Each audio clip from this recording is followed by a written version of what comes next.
আসসালামু আলাইকুম রহমতুল্লাহি ওয়া বারাকাতু। কেমন আছেন প্রিয় গাইস? আলহামদুলিল্লাহ, আপনাদের দোয়া আমি ভালো আছি। আমাদের বাংলাদেশে যেখানে যাবেন, খবরে, ইন্টারনেটে, ফেসবুকে, পেজে, টিকটকে, ইউটিউবে, যেখানে যাবেন শুধু রাসেল ভাইপার বিষাক্ত সাপ নিয়ে শুধু গবেষণা। এটাকে কিভাবে দমন করবে, কিভাবে এটা থেকে বাঁচতে পারবে, শুধু এটা নিয়ে গবেষণা।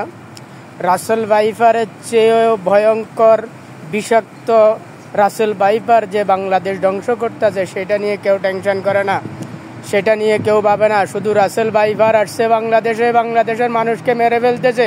আরে রাসেল ভাইপার তো বাংলাদেশের মানুষকে মারতেছে, যখন তার সামনে পড়তেছে তখন সে সবল মারতেছে, তার সামনে পড়তেছে না, সে সবল মারতে পারতেছে না। আর বাংলাদেশে যেসব বিষাক্ত রাসেল ভাইপারের চেয়ে বড় ভাইপারেরা বাংলাদেশের মাটিতে বসে সারা বাংলাদেশটা ধ্বংস করছে, বাংলাদেশের মানচিত্র ধ্বংস করে দিচ্ছে, বাংলাদেশের স্বাধীনতাকে ধ্বংস করে দিচ্ছে, সেটা নিয়ে কেউ কোনো পদক্ষেপ নেয় না।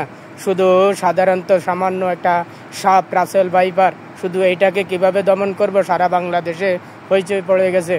সারা বাংলাদেশে শুধু এইটা নিয়ে গবেষণা চলতেছে, শুধু রাসেল ভাইপারকে দমন করো, রাসেল ভাইপারকে দমন করো। আরে রাসেল ভাইপারকে দমন করো, এটা তো সামান্য।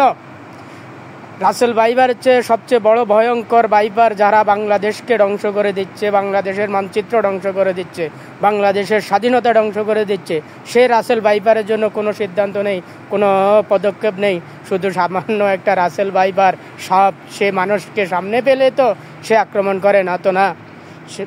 তো আমার কথা হলো, সাধারণ এই যে রাসেল ভাইপার নিয়ে না ভেবে যারা রাসেল ভাইপারের চেয়েও ভয়ঙ্কর রাসেল ভাইপার সেজে বাংলাদেশের মানচিত্র ধ্বংস করে দিচ্ছে, বাংলাদেশের স্বাধীনতা ধ্বংস করে দিচ্ছে, তাদেরকে নিয়ে তাদের জন্য ব্যবস্থা করুন, তাদেরকে দমন করুন। এই বলে আমি আমার কথা শেষ করছি।